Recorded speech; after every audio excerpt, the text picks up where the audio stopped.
দেখো তো এই শাড়িটা অনলাইনে অর্ডার দিলে কেমন হয়, খুব সুন্দর না? আন্টি এই নেন চা। আরে তুই কি ছেলে না মেয়ে?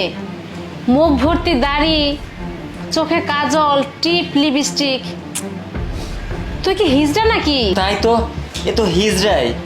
আর বৌমার কি এত বড় সাহস, হিজড়ার হাতে চা পাঠাইছে। এ চা তো খাবো না। হ্যাঁ আন্টি, আপনারা ঠিকই কইছেন। আমি হিজড়া, তৃতীয় লিঙ্গ। আমি বাসাতে কাজ করি, অনেকদিন ধরেই কাজ করতেছি বাসাতে। এই বাসাতে ধরেন আপনার চা বানানো, থাল বাসন মাজা, এই মানে অন্য সব যাবতীয় কাজই করি আমি। ছি ছি ছি, শেষমেশ ছেলের বৌমাটা হিজড়াকে রাখছে কাজের জন্য, আর কোনো লোক পাইলো না কাজের জন্য।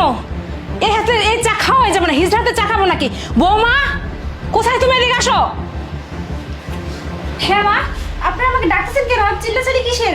আপনাদের কি কিছু লাগবে নাকি আমাকে বলেন। লাগবে মানে? ছি বৌমা।